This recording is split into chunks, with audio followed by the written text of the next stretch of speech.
Guys, welcome back to some more AFK Arena. Today we're over on the YouTube account and we are checking out the updated Cursed Realm Burning Brute guide. And I'm hoping in here, guys, we have about 11 hours left. Now these came up a couple hours ago.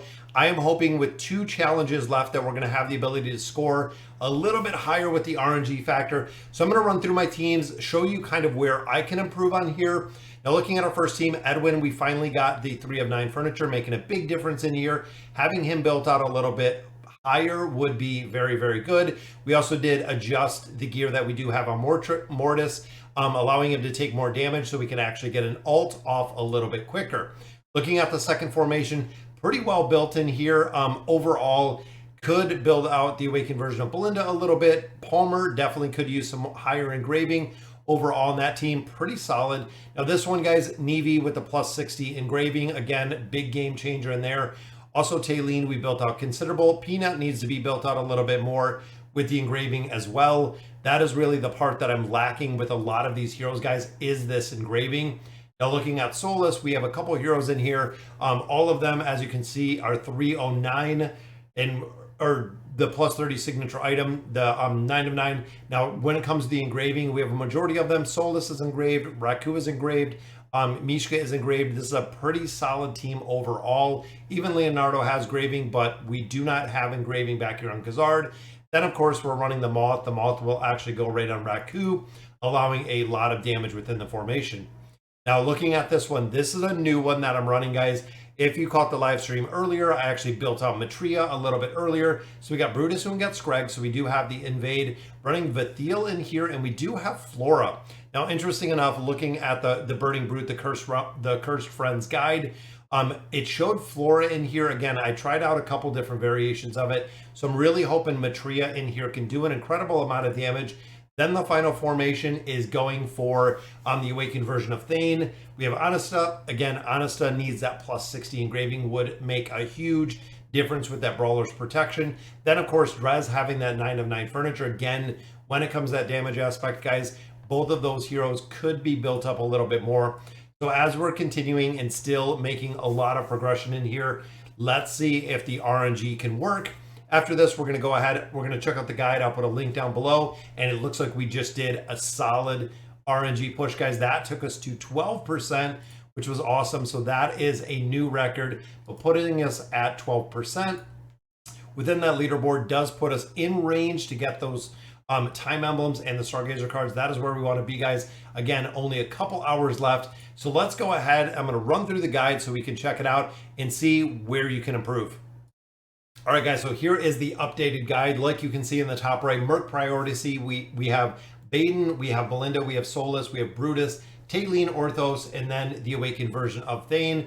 Running through the tree priority, this is expensive if you're resetting the Elder Tree for these game modes. Overall, it is very, very strong. Now, yellow heroes can work. Purple, these are gear notes. Make sure you do pay attention to the gear notes and the colors. Red, same thing. It is the highest combat rating, the CMBR for the specific hero. So looking at the first team, and I like there's no whale comps in here. So really the best in slot, guys, running Edwin and then running Baden, which we are running. Again, Mortis, we put on the elite armor per the notes right here, which make a big difference. Now, do your own DOI and positioning. So, I've tried this around. Again, there is some RNG with this for the formations. Lorzen can miss linking to enemies. Again, this will keep the tank damage.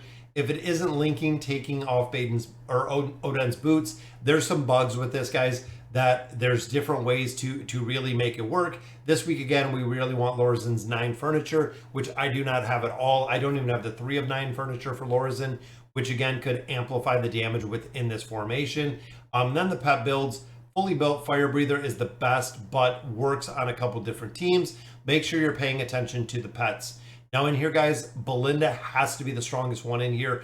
If Scarlet is stronger than Belinda, all of the buffs are actually going to initially come up on Scarlet, which you do not want to happen. You want to make sure that Belinda does have that combat, the highest combat rating. We are running the Rock Lizard in here. Again, 2 to 6 billion damage. For true best in slot, you want buff Belinda with a higher combat rating than Scarlet.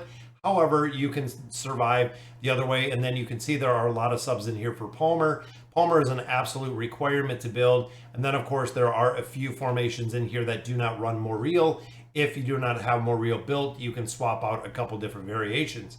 Looking at our third team comp, this is still the old school OG Tailene that we're running in here, guys. It is really, really strong. A star wants the E60 for this round. Again, I do not have a star at an E60 at low investments. You may be even better off with Silas. So again, swapping that out. So swapping Peanut out, putting Silas in there. Silas, of course, if you have Silas built, is going to provide a big attack rating boost, which of course, Tailene with the delay of Orthos going to make, again, a big difference in there. Make sure the combat rating, guys, if your hero, and we find this a lot of times with Silas, Tailene will not be able to be stronger than Silas, which means when Orthos ults, Silas will actually still be able to move versus Tailene. So this group will be literally shot if that is the case, guys. If Silas is stronger than Tailene, it's not going to work.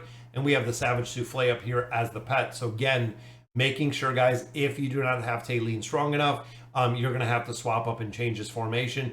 And you got to have Orthos with that 3 of 9 furniture as well, or fundamentally it does not work.